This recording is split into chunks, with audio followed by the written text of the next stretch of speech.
নমস্কার বন্ধুরা, কেমন আছেন সবাই? আশা করি সবাই ভালো আছেন। আজকে আমি তৈরি করব সরিষা ফুলের চপ।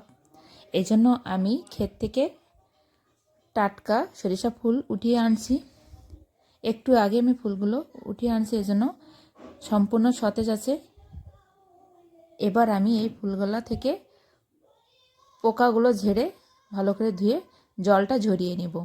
তারপরে আমি একটা পাত্রে নিয়েছি বেসন, তার ভিতরে দিয়ে দিলাম হলুদ, স্বাদমতো লবণ,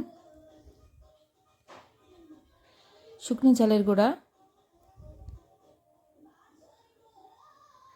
তারপরে দিয়ে দেবো একটু জিরার গুঁড়া আর গোলমরিচের গুঁড়া। আর এবার আমি দিয়ে দেবো একটু পেঁয়াজ আর রসুন একসাথে বেটে রাখছিলাম সেটুকু।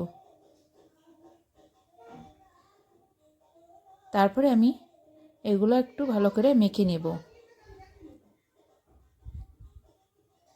এবার অল্প অল্প করে জল দিয়ে ব্যাটারটা আমি তৈরি করে নেব।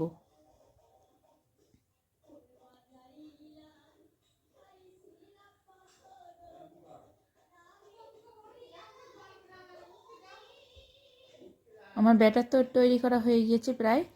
এখন আমি দিয়ে দেব একটু বেকিং সোডা, দিয়ে আবার একটু এটা ভালো করে মিশিয়ে দেব।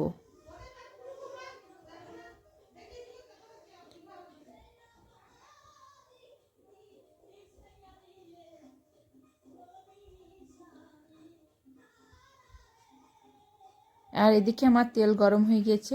এবার আমি 4টা-5টা করে ফুল এভাবে নিয়ে ভালো করে ব্যাটারটা মাখিয়ে তেলে ভেজে নিব।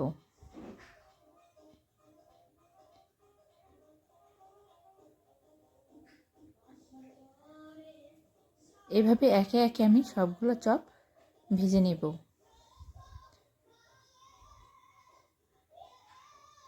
একটু অল্প জলে এইভাবে ওলট পালট করে লাল লাল করে চপগুলো ভেজে নেব।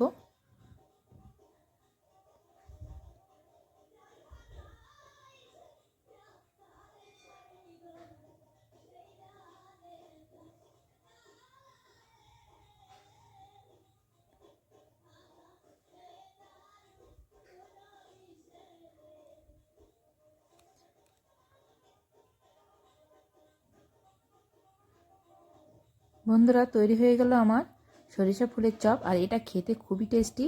শীতকালে গরম গরম সরিষা ফুলের চপ খেলে সন্ধ্যাটা ভালো জমেই যায়। বন্ধুরা, আমার ভিডিওটি যদি ভালো লেগে থাকে তাহলে আমার চ্যানেলটা সাবস্ক্রাইব করবেন আর লাইক কমেন্ট করবেন, আমার পাশে থাকবেন। Thank you.